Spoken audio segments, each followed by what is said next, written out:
भजन कर ले सांझे सवेरे कि गुरु जी के नाम जप ले।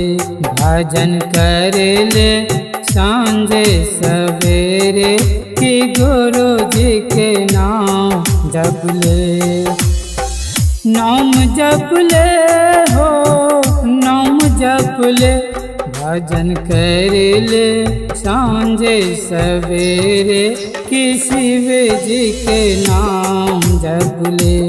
भजन कर ले सांझे सवेरे कि शिव जी के नाम जप ले।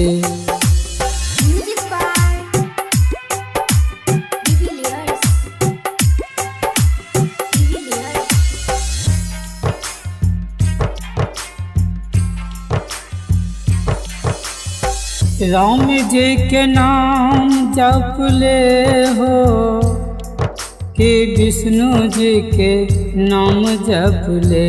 भजन कर ले सांझे सवेरे कि हरि जी के नाम जप ले। भजन कर ले सांझे सवेरे कि शिव जी के नाम जप ले।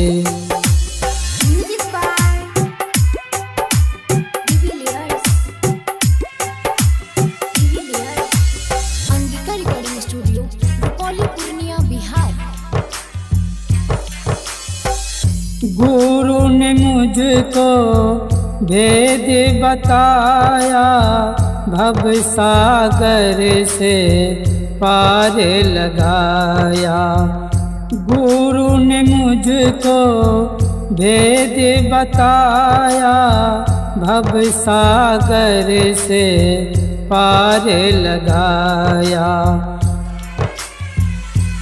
ओ आजीवन धन्य हमारा कि गुरु जी के नाम जप ले। भजन कर ले सांझे सवेरे कि शिव जी के नाम जप ले।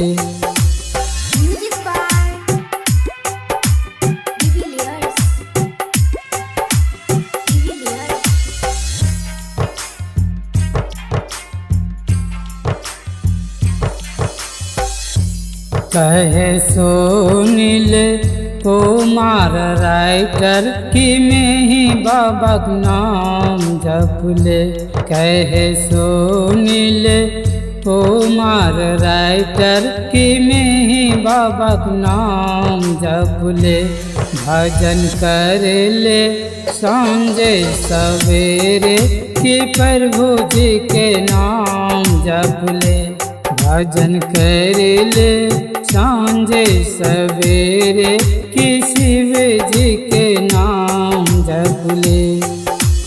Angika recording studio Rupauli Purnia Bihar.